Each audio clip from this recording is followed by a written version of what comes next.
Bonjour, bonjour, bien-aimé. Je suis le frère Bill Herman Bondo Tsamba du nom de mon père. Donc, bienvenue dans Croissance Plus. Croissance Plus parce que Jésus croissait en stature, en sagesse et en grâce devant Dieu et devant les hommes. Donc, nous sommes appelés à croître, à grandir avec le Seigneur, avec la parole de Dieu.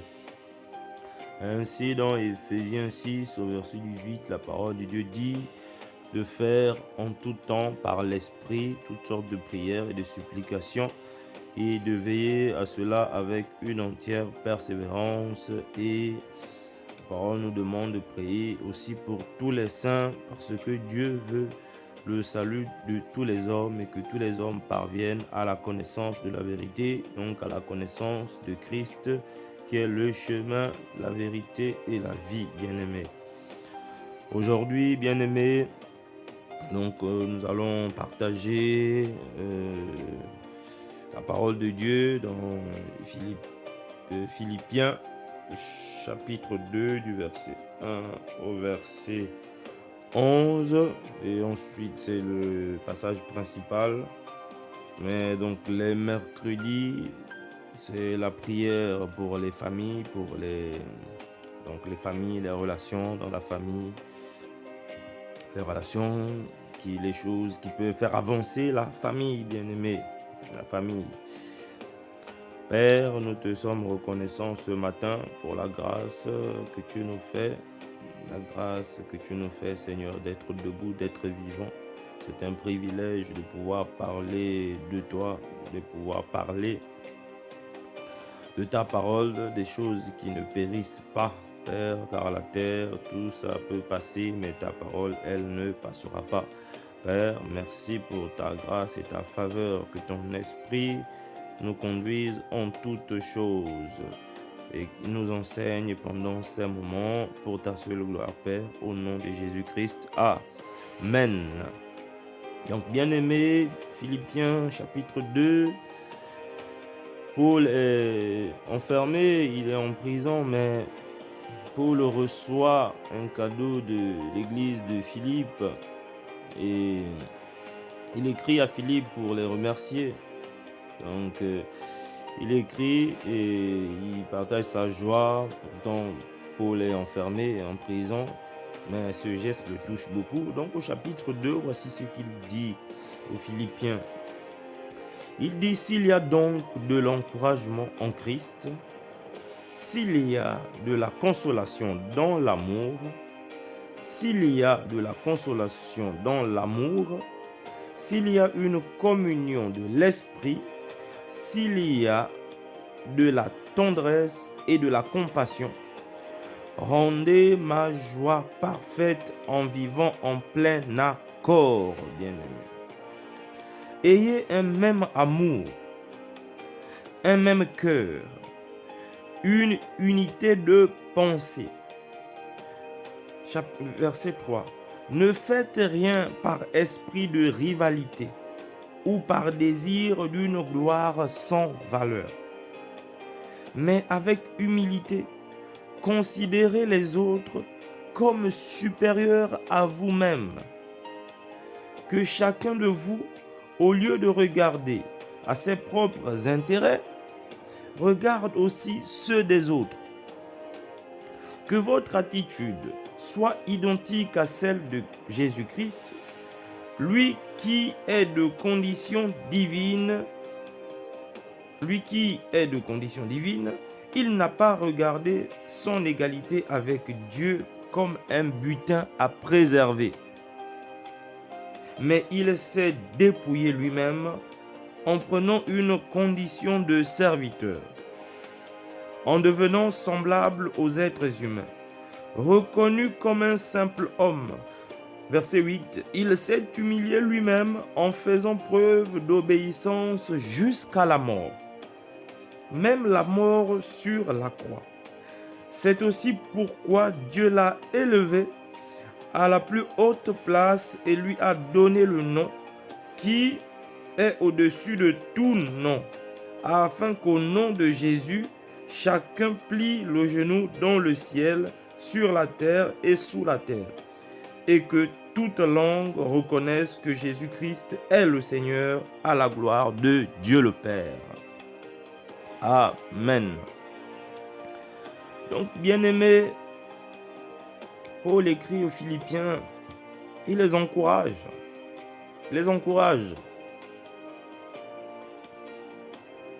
Il les encourage à avoir un même amour. C'est ce qui réjouit son cœur. Lui qui est en prison, enfermé, ce qui réjouit son cœur, c'est de voir que l'Église, que la famille, que le foyer a un même amour, a un même cœur, une unité de pensée, bien-aimés. Comment pouvons-nous avoir le même amour, avoir le même cœur et une unité de pensée si nous ne regardons pas à Jésus-Christ? Parce que si nous regardons à nous, nous allons considérer nos intérêts. Nous allons voir ce qui nous touche personnellement. Nous risquons de nous limiter à ce qui nous concerne, bien-aimés. On dit avoir une unité de pensée. Si je pense à l'autre et que l'autre pense à moi, c'est bien, mais la pensée n'est pas la même. Mais si nous pensons à Christ, et Christ, sa pensée, c'est de penser à l'autre, du coup, notre pensée peut être la même. Parce qu'en pensant à Christ, Christ pense à nous, bien-aimés. Et nous sommes unis, donc dans l'amour, mais dans l'amour de Christ. Nous sommes unis d'un même cœur, dans le cœur de Christ. Et nous sommes unis dans la pensée de Christ, bien-aimés. Verset 3. Ne faites rien par esprit de rivalité et par désir d'une gloire sans valeur, mais avec humilité, considérez les autres comme supérieurs à vous-même.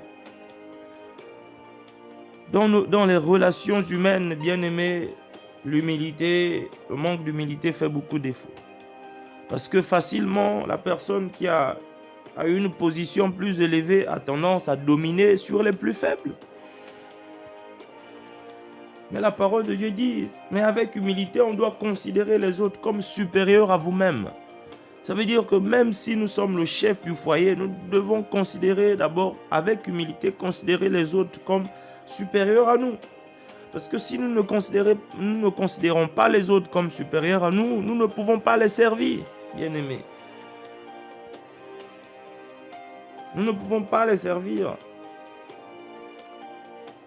Donc, la rivalité, si on se conduit comme des rivaux, on se conduit comme des ennemis, des adversaires, bien sûr que la famille ne peut pas tenir, le foyer ne peut pas tenir, l'assemblée des enfants de Dieu ne peut pas tenir.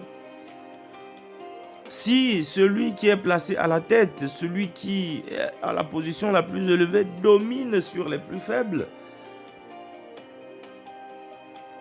et sans considérer aussi leurs intérêts, bien-aimés, c'est ce que nous reprochons à nos dirigeants, des pays africains en particulier, et même en France, ici, les Français reprochent la même chose à Macron, à M. Macron et à son gouvernement. C'est ce que nous faisons. Nous disons qu'ils ne considèrent pas le peuple. Mais nous aussi, quand nous avons le pouvoir, que ce soit dans l'église, que ce soit dans la famille, dans le foyer, quand nous avons le pouvoir, comment est-ce que nous nous conduisons? Est-ce que nous considérons les intérêts de ceux que nous sommes censés conduire? Est-ce que nous considérons, en tant que mari, chef du foyer, est-ce que nous considérons les intérêts de l'épouse, les intérêts des enfants? Est-ce qu'en tant que pasteur, nous considérons aussi les intérêts des fidèles, bien-aimés? Parce que ce n'est pas une affaire de « je connais tout », non, c'est une affaire d'abord d'attitude. Ce n'est pas une affaire de ne pas faire la volonté de Dieu, mais c'est d'abord une affaire d'attitude, bien-aimé. On dit avec humilité, considérez les autres comme supérieurs à vous-même. Si Paul le dit, c'est parce que lui, c'est comme ça qu'il le pense. Que chacun de vous, au lieu de regarder à ses propres intérêts, regarde aussi à ceux des autres, bien-aimés. Souvent dans la famille, dans le foyer, dans les assemblées, nous considérons beaucoup des choses qui peuvent nous arranger, nous. que nous comprenons nous, mais il y a des choses que les autres ne comprennent pas. Il y a des choses qui n'arrangent pas les autres. Du moins peut-être parce qu'ils n'ont pas encore compris. Mais si nous estimons que nous avons la sagesse, si nous estimons que nous comprenons, si nous voulons aller, attirer tout le monde vers le haut, donc nous devons commencer à regarder aussi les intérêts des autres. Verset 5, que votre attitude soit identique à celle de Jésus-Christ qui donc s'est dépouillé, qui a été dépouillé, qui avait une condition, qui avait des pouvoirs, qui avait des capacités, qui pouvaient faire en sorte qu'il domine sur ses ennemis. Il avait des capacités qui pouvaient faire en sorte qu'il domine sur les pharisiens, qu'il domine sur ses ennemis, sur ceux qui sont venus l'arrêter et tout. Mais il n'a pas utilisé ces choses. C'est ce que veut nous enseigner la parole. Parce que des fois, nous pouvons utiliser notre statut de père de famille pour maudire les enfants. Nous pouvons utiliser notre statut de mère de famille pour empoisonner le mari peut-être parce que nous cuisinons. Donc nous utilisons d'une certaine façon là où nous avons de l'influence pour dominer sur les autres. Le mari, des fois, celui qui pourvoit, celui qui a l'argent, le travail, va jouer sur le travail, sur l'argent. Celui qui a une compétence va utiliser cette compétence pour dominer sur les autres. Bien-aimé, celui qui a un statut, parce qu'il dirige, le chef d'entreprise, le chef de famille, va utiliser ce statut pour martyriser tout le monde à la maison. Bien-aimé, le Seigneur nous appelle à l'humilité, à regarder, il ne dit pas de ne pas regarder nos intérêts, il dit à regarder aussi ceux des autres, bien-aimés. Si nos intérêts, à un moment donné, n'arrangent pas aussi les autres, nous devons nous arrêter. Si notre façon de faire, oui, c'est la nôtre, mais si elle met à mal les autres, nous devons aussi voir, nous remettre en cause, bien-aimés, pour que les relations s'améliorent. Il a dit donc qu'il n'a pas vu sa condition divine, il n'a pas gardé sa condition divine, il ne l'a pas regardé sa condition, parce qu'il est égal à Dieu d'une certaine façon, mais il n'a pas voulu préserver ça. Mais il s'est dépouillé lui-même en prenant une condition de serviteur, en devenant semblable aux êtres humains, reconnu comme un simple homme. Donc c'est ça, il s'est humilié lui-même. Et c'est pour ça qu'il a été élevé. Donc la condition de serviteur, le serviteur c'est celui qui est au service des autres d'une certaine façon. C'est lui qui veille aux autres, celui qui tient compte des intérêts des autres, de ses intérêts aussi, mais des intérêts des autres. C'est ça le serviteur. Donc Jésus est venu finalement pour être notre serviteur. Pour être notre serviteur. Donc il s'est humilié, il est descendu jusqu'à ce point parce que lui qui était censé être servi, il est revenu pour servir. Donc c'est l'attitude que nous devons avoir. Et c'est là que Dieu élève. Dieu l'a élevé. Au-dessus, lui a donné le nom au-dessus de tous les autres noms, afin que tout genou fléchisse devant lui et reconnaisse que Jésus-Christ est Seigneur, parce que lui, justement, il s'est dépouillé pour nous. Donc, bien-aimé, des fois dans la famille, moi, je parle en connaissance de cause. Je reconnais qu'il y a des choses qui n'ont pas marché, il y a des choses qui ne marchent pas, parce que je n'ai pas su regarder aussi à l'intérêt de mon épouse. Parce que je n'ai pas su aussi regarder à l'intérêt des enfants. Et souvent, c'est tout le temps comme ça. C'est tout le temps comme ça, bien-aimé. Quand nous ignorons l'intérêt de l'autre aussi, des fois, nous pensons avoir raison. Après, on arrive au moment où on regrette, on dit « Ah oui, j'aurais dû réfléchir ». Donc la parole de Dieu, avant de faire quelque chose, avant de parler, avant d'agir, il faut regarder un peu l'intérêt de tous. Parce qu'en prenant l'argent pour aller acheter du cannabis, des joints, des cigarettes, mais au fond, qu'est-ce que je faisais? Ou qu'est-ce que je fais en faisant cela? Oui, il y a mon intérêt parce que c'est ce que mon corps, lui, est soumis à ça, donc désire ça. Mais je suis en train aussi de dépenser de l'argent qui aurait pu nourrir la famille, peut-être faire un voyage, peut-être amener madame au ciné, peut-être faire un restaurant, acheter une paire de chaussures à l'enfant. Bien aimé, c'est ça en fait, il est question de ça. Donc beaucoup de nos défauts, le fait de regarder à nous-mêmes, de nourrir nos passions, des fois, voilà, nous passons à côté des intérêts des autres, de la famille bien-aimée. Et ça cause des problèmes, des frustrations. Ça cause des problèmes, bien-aimés.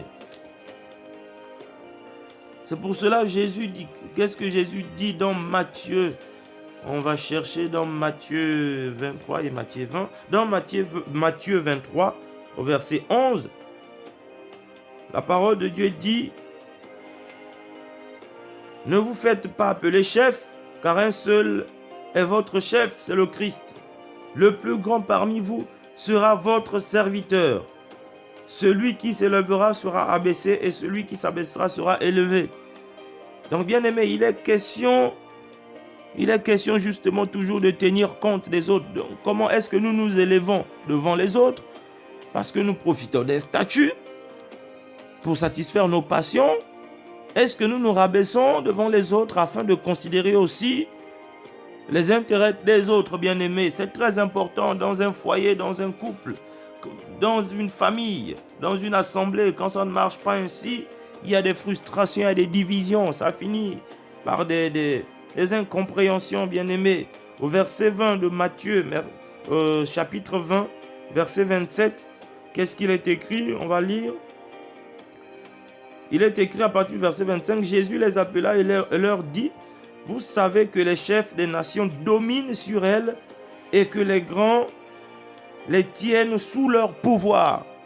Bien-aimés, donc les chefs des nations, les chefs des églises, les chefs des foyers, les chefs des familles dominent sur elles et tiennent sous leur pouvoir. On peut remplacer les nations par la famille, par le foyer, par l'église, par le ministère et tout. Donc, les chefs ou l'entreprise, les chefs ont tendance à dominer sous leur pouvoir, bien-aimés. Et Jésus dit, ce ne sera pas le cas au milieu de vous. Donc, ne cherchons pas à dominer les autres. Ne cherchons pas à dominer les autres, à ce que même les autres fassent ce que nous, on veut, juste tout simplement parce que nous, on a parlé, bien-aimés. Ne cherchons pas à dominer les autres, même s'ils sont les enfants. On ne cherche pas à les dominer, on cherche à transmettre. Il dit, ce ne sera pas le cas au milieu de vous. Mais si quelqu'un veut être grand parmi vous, il sera votre serviteur. Et si quelqu'un veut être le premier parmi vous, qu'il soit votre esclave. C'est ainsi que le Fils de l'homme est venu, non pour être servi, mais pour servir et donner sa vie en rançon pour beaucoup. Donc, bien aimé, il est question de cela. Donc, il est question de mettre en avant les intérêts des autres, sans se négliger soi-même, mais mettre en avant les intérêts des autres pour la paix, comme Christ l'a fait. Et c'est ainsi que nous allons être plus grands. Le plus grand, c'est celui qui sert. Donc, celui qui veille aux intérêts des autres, c'est le plus grand. Le père de famille, c'est lui qui veille aux intérêts de toute la famille. Il doit voir la mère, elle doit veiller aux intérêts des autres. Donc chacun en veillant aux intérêts des autres, c'est ainsi en ayant la même pensée que Christ, en imitant Christ, c'est ainsi que nous allons avoir la même pensée, que le couple, la famille va fonctionner, va aller dans la même direction, parce que la pensée de Christ, parce que la pensée de Christ, parce que le sentiment de Christ, parce que la parole de Christ vit en nous, en chacun. Et donc nous allons aller dans la même direction. Et chacun va trouver sa place, bien-aimé. Les gens ne seront plus frustrés. Les gens ne vont plus être blessés. Parce que chacun va se sentir considéré ou sera considéré, bien-aimé. Et plus le chef va montrer l'exemple, quand le chef montre l'exemple, en fait, les autres vont manifester la même pensée. On manifeste, on est dans l'unité de pensée. C'est lorsque la tête a montré l'exemple et que finalement tous vont regarder la tête. Nous devons persévérer à montrer l'exemple. Nous ne devons pas changer. Parce que nous, en connaissance de cause, souvent, on change notre humeur en fonction du changement de l'autre. Parce que l'autre n'a pas fait, moi je cesse de faire le bien. Parce que l'autre n'a pas agi ceci, ou n'a pas reconnu le bien que j'ai fait. Bien-aimé, notre récompense, elle vient de Dieu. On a dit ici, la parole a dit, c'est Dieu qui a élevé Jésus. Si nous attendons d'être félicités par des hommes, si nous attendons d'être félicités par monsieur, par madame, bien-aimé, nous nous trompons. Nous nous trompons. Ça, c'est des flatteries, bien-aimés. Ne nous flattons pas à ce point-là. Oui, oui, ça c'est bon. Mais si Dieu ne dit pas oui, bon serviteur, bien-aimé, nous n'aurons jamais vraiment la paix. Nous n'allons vraiment jamais ressentir cette élévation. Mais quand le Seigneur commence à dire, mon fils, ma fille, tu as compris, c'est bien, continue. Bien-aimé, c'est là où nous sommes fortifiés. Donc nous ne devons pas cesser de servir parce qu'on ne nous sert pas. Nous ne devons pas cesser d'aimer parce qu'on ne nous aime pas. Le monde aujourd'hui veut ça. Oh non, je veux un homme qui m'aime. Je veux une femme qui m'aime. Mais jamais on se pose la question d'abord si on va aimer cette personne. Jamais. Toujours c'est un homme qui me respecte. Je veux une femme qui me respecte. Je veux un homme qui m'aime. Oui, tu veux qu'on t'aime. Est-ce que tu es digne d'être aimé? Tu veux qu'on te respecte. Est-ce que tu es digne d'être respecté? Toi, quelle est ta responsabilité? Quelle est ma responsabilité à moi? À toi, bien-aimé. D'abord, quelle est notre responsabilité? Quel est notre rôle? Quelle est notre position? Avant de nous poser la question sur celle de l'autre. Nous demandons beaucoup de choses que nous ne donnons pas aux autres. Certains disent, oh j'ai aimé, mais je n'ai rien reçu désormais, je ne veux plus parler d'homme, machin. Tu n'as pas encore aimé, ça veut dire que tu n'as pas encore aimé, bien aimé. Oh j'ai aimé, non, j'ai fait ceci, j'ai fait ma part, ça veut dire que tu n'as pas encore fait. Parce que la personne qui a bien fait ne peut pas se plaindre. La personne qui a bien fait reçoit sa récompense de Dieu. Mais dès le moment où nous commençons à faire bien et que nous commençons à nous plaindre, bien-aimés, à nous plaindre, quand on dit plaindre, ça ne veut pas dire qu'il ne peut pas arriver qu'on se dise, oh, telle chose. Non, non. Mais quand nous commençons à ressasser cela, et ça nous rend mal, et finalement, ça apporte la malédiction sur les autres, avec des mauvaises paroles, bien-aimés, ce n'est plus de Dieu. Ou bien, en fait, nous gâtons la récompense qu'on était censé recevoir. Quand on aime, qu'on est convaincu qu'on fait bien, on continue. S'il y a séparation, s'il y a machin, oui, on va dans la paix. On dit, Seigneur, tu n'as pas permis, tant mieux. Mais on ne cesse pas d'aimer. Parce que l'amour, bien-aimé, ne maudit pas. L'amour ne soupçonne pas le mal. Donc l'amour, il y a beaucoup de choses que l'amour ne... Non, l'amour doit rester amour, bien-aimé. Nous avons aimé, nous aimons. Un point, c'est tout. Ça, c'est ce que Dieu nous demande. Parce que Jésus, le Seigneur, nous a aimés. Le Père nous a aimés. Le premier avant que nous ne soyons. Et il n'a pas cessé de nous aimer. C'est pour cela que nous avons une espérance en Jésus-Christ. Parce que le Père nous garantit qu'il nous aime, il nous aimera. Que rien ne nous séparera de l'amour du Seigneur. Mais bien aimés, nous laissons les choses nous séparer de l'amour de l'épouse, de l'amour de l'époux, de l'amour de nos frères et sœurs. Nous laissons les choses séparer. Alors que Dieu nous aime et il dit rien ne nous séparera de son amour. Et le Seigneur nous appelle à aimer comme lui. Et la seule façon pour aimer comme lui, c'est de le laisser vivre en nous. Bien-aimé, c'est de laisser vivre sa parole, Christ en nous. De l'écouter, de la méditer et de la laisser vivre en nous. Bien-aimé, voici le partage que nous avions aujourd'hui. Nous allons prendre un temps pour prier, que le Seigneur nous soutienne, par son esprit. Merci Père. Oh, Adonai, du lever du soleil jusqu'à son couchant, que ton nom soit célébré. Adonai, du lever du soleil jusqu'à son couchant, que ton nom soit célébré. Adonai. Oh Adonai, Dieu Seigneur, ce matin, Père, nous venons à toi dans ta parole, conformément à ta parole. Tu as dit faites en tout temps toutes sortes, par l'Esprit toutes sortes de prières et de supplications.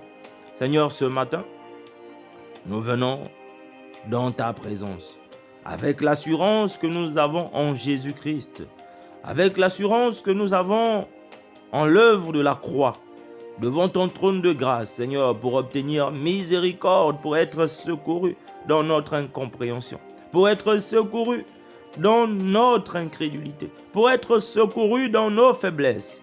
Car il est écrit que tu as pris nos faiblesses, tu as pris nos infirmités et que tu t'es chargé de nos maladies, Père.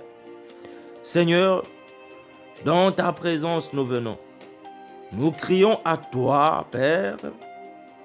Viens nous secourir parce que nous nous reconnaissons dans ta parole.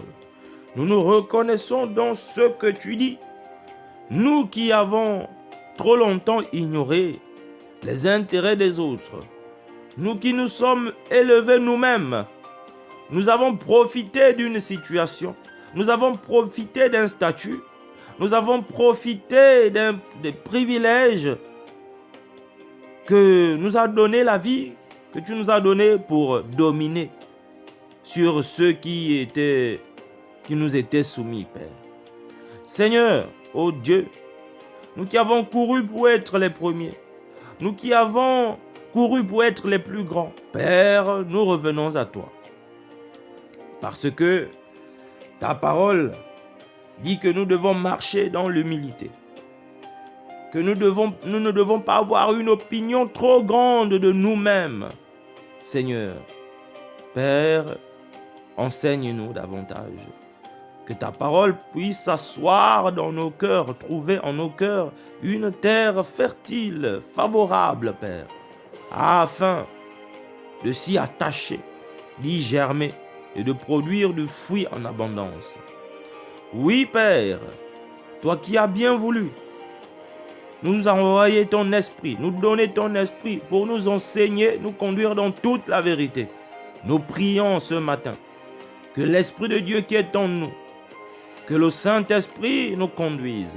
Oui, Saint-Esprit, Esprit de vie, Esprit de vérité, conduis-nous, sois notre capacité. Viens aimer à travers nous. Viens t'humilier à travers nous. Viens pardonner à travers nous. Viens écouter à travers nous. Viens servir, Saint-Esprit, à travers nous. À travers nous. Car oui, ce n'est plus nous qui vivons, mais c'est Christ qui vit en nous. Et si Christ vit en nous, ce que son esprit nous conduit, c'est que nous sommes enfants de Dieu et que le Saint-Esprit, tu nous conduis. Saint-Esprit, ce matin, nous voulons tout simplement nous conduire comme des enfants de Dieu. Nous nous levons comme des enfants de Dieu. Nous prenons notre petit déjeuner comme des enfants de Dieu. Nous sortons de la maison comme des enfants de Dieu. Ce matin, Père, nous parlons aux épouses. Les épouses parlent aux époux comme des enfants de Dieu. Les enfants parlent aux parents comme des enfants de Dieu. Les parents parlent aux enfants comme des enfants de Dieu bien-aimés. Ce matin, Père, je déclare que nous sommes animés. Nous sommes dans l'unité de la pensée de Christ. Nous sommes dans l'unité de la pensée de Christ.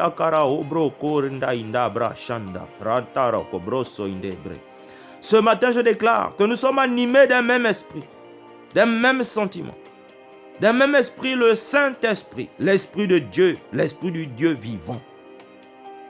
Ce matin, nous déclarons que nous sommes conduits par le Saint-Esprit auprès de nos collègues, sur notre chemin, que nous manifestons le Saint-Esprit, que nous n'avons pas une trop grande opinion de nous-mêmes, mais que nous prenons le temps d'écouter les avis contraires, que nous prenons le temps de considérer les intérêts des autres, et que le Saint-Esprit, dans sa sagesse, nous amène à comprendre, par le renouvellement de notre intelligence, ce qui est de la volonté du Père et ce qui ne l'est pas.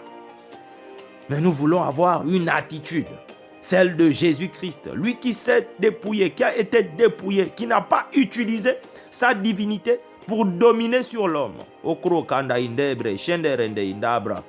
pour dominer sur ses ennemis, sur ses adversaires, mais lui qui s'est dépouillé afin de nous servir conformément à la volonté du Père. Seigneur, si telle est ta volonté, comme telle est ta volonté. Seigneur, ce matin, nous déclarons que nous nous conduisons avec humilité. Nous déclarons, Seigneur, que nous n'avons pas de trop haute opinion de nous-mêmes, que nous servons les autres, que nous sommes les premiers à servir les autres, à penser aussi aux intérêts des autres, Seigneur. Ainsi, Père, animé par ton esprit, par ta parole, Seigneur, nos foyers ont la paix, la relation entre monsieur et madame, ont la paix, la relation entre les parents et les enfants, et à la paix. Il y a la paix dans la famille. Nous proclamons, nous déclarons qu'il y a la paix dans un foyer, dans le foyer de mon frère, de ma soeur. Aujourd'hui, il y a la paix, Seigneur. Il y a une paix exceptionnelle, une paix dans le cœur, une paix comme il n'y a jamais eu ce matin. Dans le cœur de ma soeur, de mon frère, il y a la paix ce matin. Cela ne vient pas de nous, mais cela vient de Christ. C'est la paix qui est manifestée par le cœur qui a reçu Christ. Par le cœur d'un jeune homme qui n'avait pas la paix vis-à-vis de la maman, vis-à-vis du papa. Un enfant qui n'avait pas la paix vis-à-vis des parents, parce que l'enfant a grandi dans des circonstances. Je déclare ce matin que la paix touche ton cœur. Que la paix touche ton cœur. La paix de Christ. Celle qui n'a pas été donnée comme le monde donne, bien-aimé. Cette paix, elle est incroyable. Cette paix est incroyable. C'est la paix que donne Dieu qui descend pour vivre dans le cœur d'un homme. Cette paix, elle n'est pas terrestre. Cette paix, c'est la paix de Dieu qui descend dans le cœur d'un homme. Alors reçois la paix ce matin. Reçois la paix de Christ ce matin. Dans toutes les entreprises, dans le foyer, dans la famille, dans la relation avec monsieur, dans la relation avec madame, dans la relation avec les enfants. Nous recevons ta paix, Jésus. Nous recevons ta paix manifestée par la présence de ton esprit, par le mouvement que ton esprit opère en nous ce matin. La paix dans tous les domaines. Dans tous les domaines de la vie des enfants de Dieu.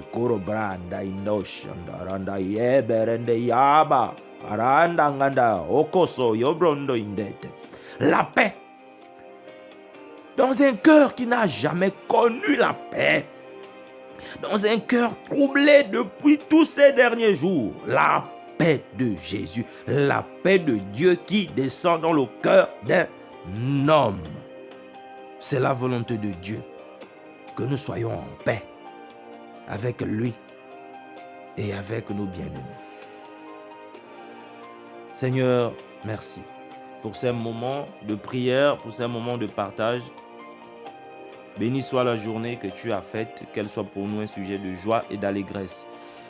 Amen, au nom de Jésus. Bien-aimés, je vous souhaite une excellente journée. Je vous prie de partager, de vous abonner à la chaîne YouTube. C'est parce qu'en s'abonnant, on pourra commencer des lives, bien-aimés, où nous allons prier tous ensemble au matin en live, bien-aimés, s'il plaît à Dieu. Mais pour cela, il faut partager, il faut s'abonner, ça peut aider quelqu'un, bien-aimé. Que le Seigneur vous bénisse. Bonne journée dans la paix du Seigneur. Amen.